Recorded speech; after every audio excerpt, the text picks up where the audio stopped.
How's it going, everyone? Namaste. 2 videos from me today. I feel the end of a chapter closing today, and a new one beginning starting tomorrow, June 1st. I'm going to be taking a break from writing in my journal for 3 months. For 3 whole months, and it's going to be hard to do because when I take a sabbatical after a couple weeks, I start to get the itch. Like with my YouTube videos, I wanted to start doing them again. Or writing in my journal, it is my place, kind of my therapy to get my thoughts out, because I think it's important for us to get our thoughts out. This video is called The Twin Flame Journey, and I got a series of very encouraging comments. These comments were from Terry Mondin, who apparently you have been watching my videos for quite a while. And it's interesting because you never know who's watching, right? You never know. That's a fascinating thing about doing these videos. Even though I don't have a ton of viewers watching my videos, I just never know who's on the other side watching them.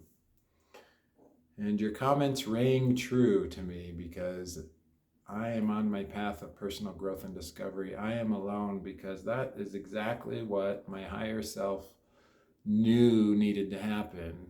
Like, I am here continuing on the path, not settled down and married, but continuing on this path because I guess in my heart of hearts, I knew that the journey wasn't over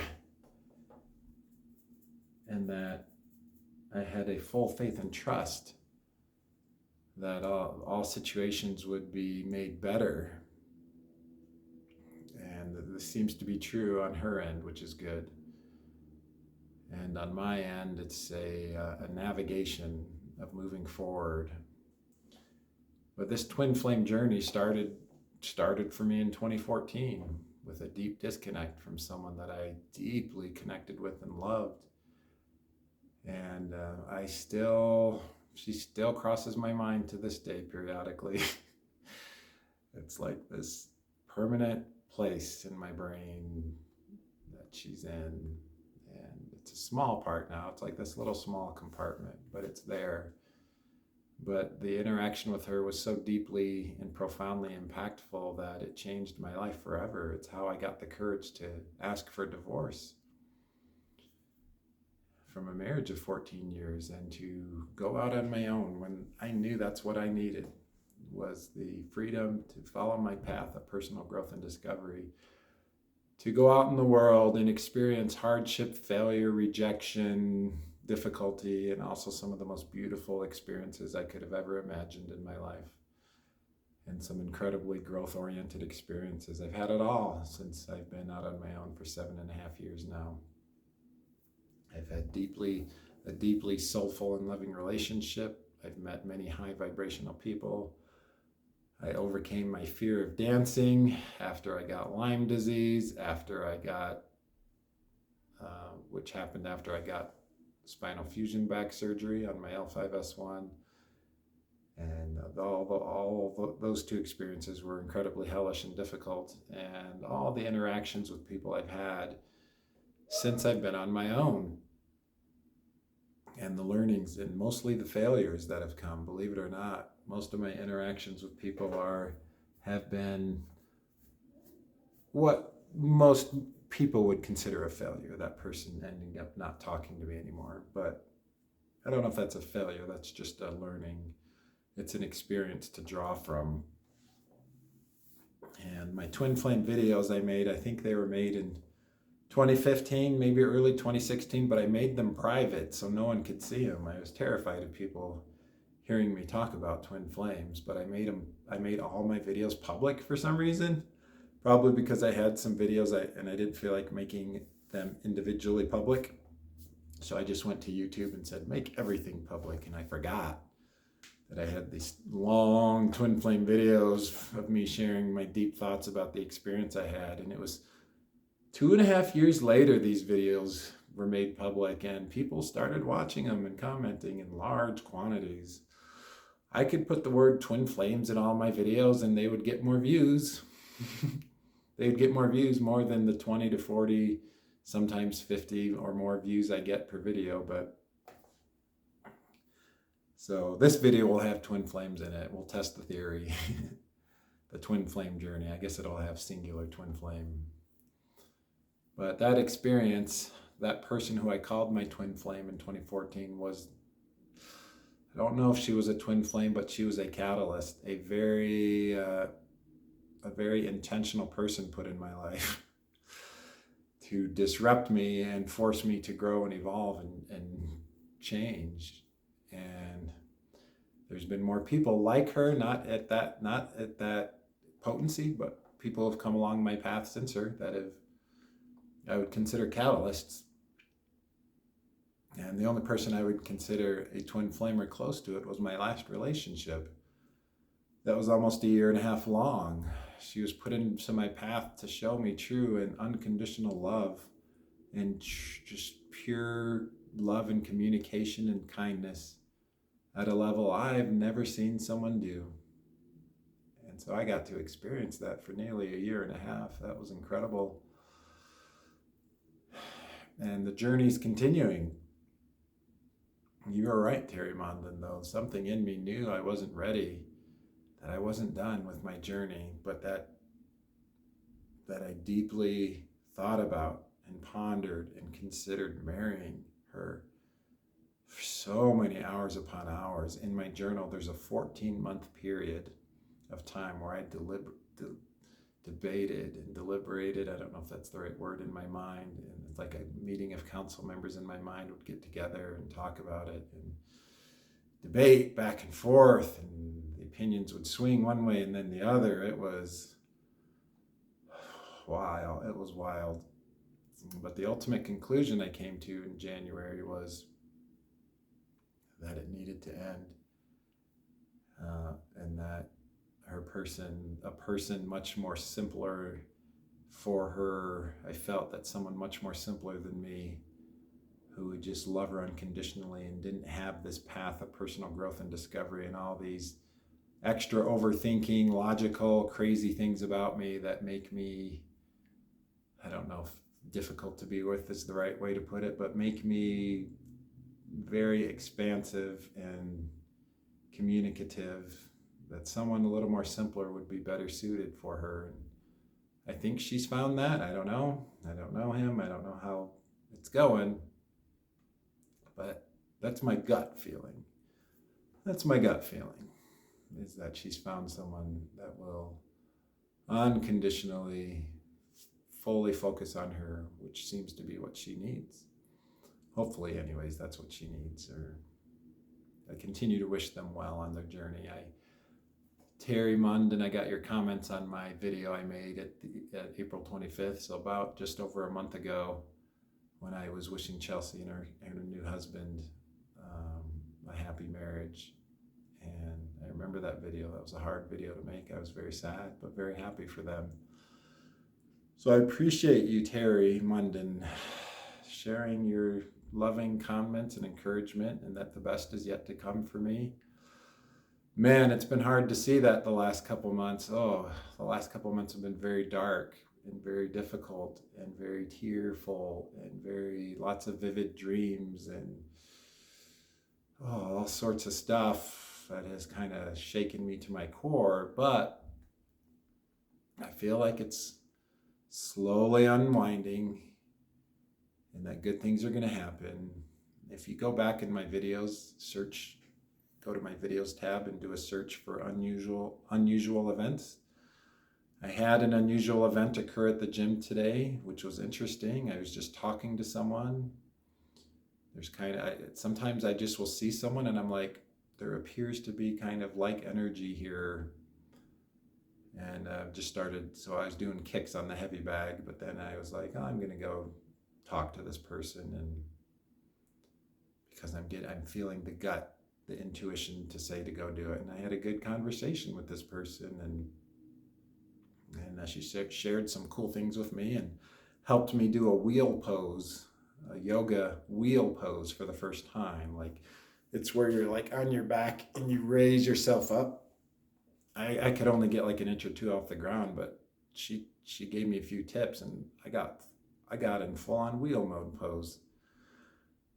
And I was like, huh, that's very interesting to me that the day after I do a game over video where I'm like, I think I'm done, that I meet someone with like energy, and I'm not saying there's going to be like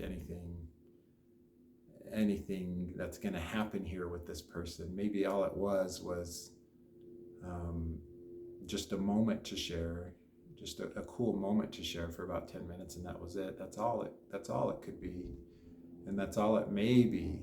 But it's just, I haven't had that kind of a good energetic interaction for a while. And so that's just interesting to me, that when I start to let go and I just say game over, man, like, that all of a sudden that kind of opportunity shows up. Just very fascinating how the universe works. When you truly let go, things start showing up. It's just strange. And so I feel like I'm on a journey. I'm continuing my journey at age 44, the twin flame journey portion of it. And the twin flame journey, I guess I would call it my journey of personal growth and discovery, because the people put into my life, these twin flame like people, catalysts, etc., have always catapulted me forward into growth I could have never done by myself.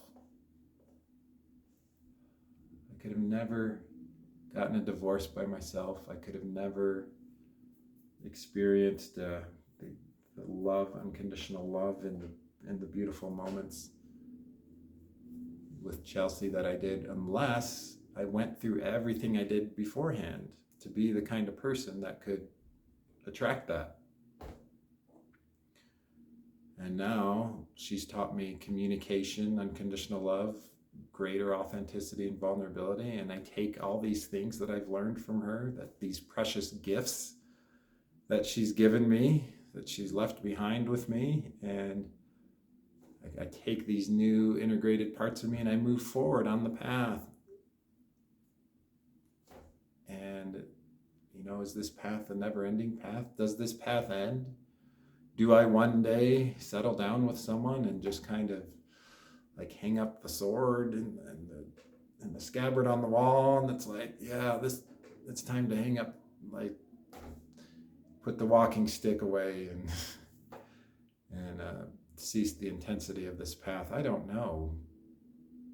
But I do know that there is strong resonance in me with this path of personal growth and discovery, and this twin flame journey, which is basically a journey of growth and development and greater consciousness and light, and deep lessons, deep core wounds to heal and lessons to learn. It has been and always will be about that. It will never be about trying to get something from someone or to get into a relationship with someone. It's always about what you learn and the lessons and gifts received from it. So I am eternally grateful for the gifts I've received, and hopefully I was able to give a few gifts as well. But now I'm continuing on, and I'll have a blackout period of 3 months for my journal. I don't know how often I will do videos. I don't think it's going to be every day anymore, though. It might be once a week, or it's going to be less, because I'm going to be taking this time, these next 3 months, to just really allow myself to detoxify and to really work toward surrendering in full acceptance of the situation that I experienced over the last year and a half. Full surrender, which means I'll know it because I've read the journal entry from 2014 many times. It was December 7th that I surrendered. Day 277. And I just remember it. I wrote surrender in huge letters, and I said, this is the day I've truly surrendered from, I won't mention her name publicly. And the couple months leading up to it, as I was reading, I'm like, I can see it getting closer. I wasn't writing as often.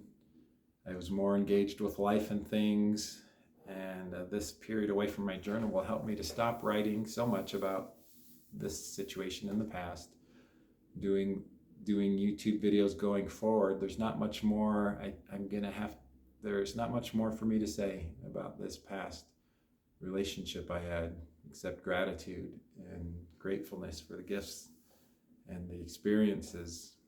But future videos will now be about what's happening with me day to day, and how am I feeling, and how is this journey of mine going along, and what experiences have I had, and what lessons am I learning, and what can I do to help all of you.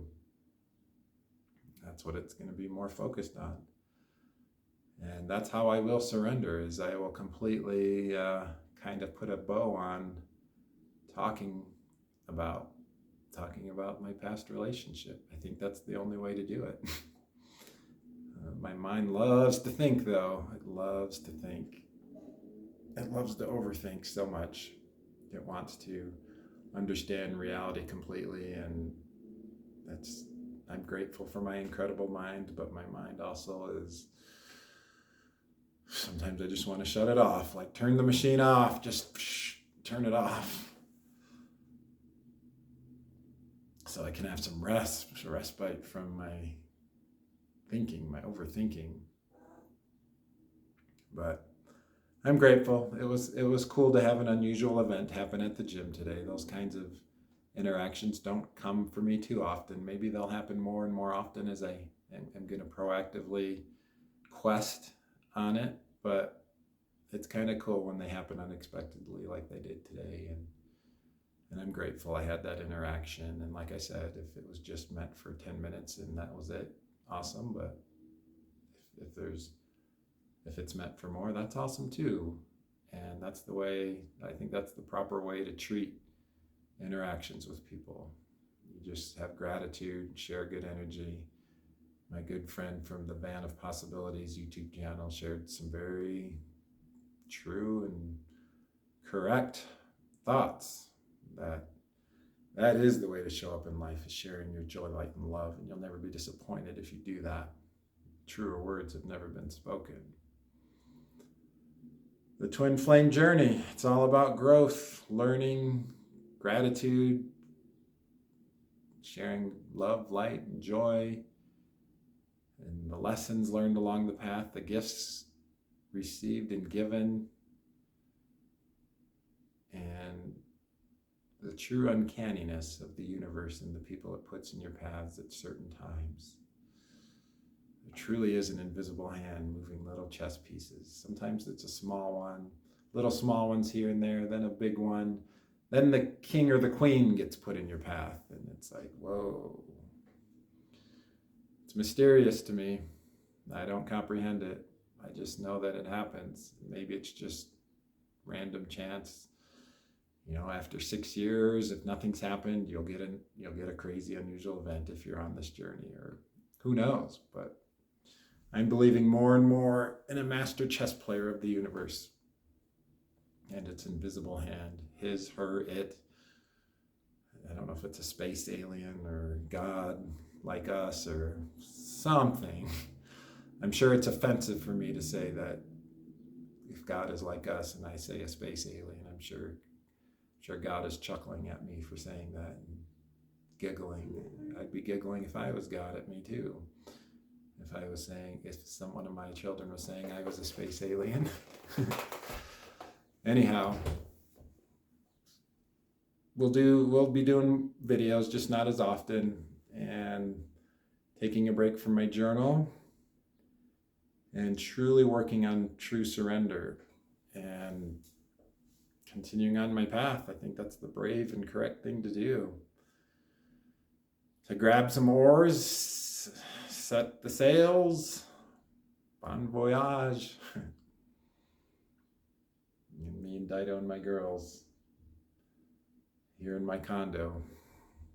All right, the Twin Flame Journey. These are my thoughts on it here on the last day of May 31st, 2022. Namaste. I'll see y'all again sometime. Not sure when. Namaste.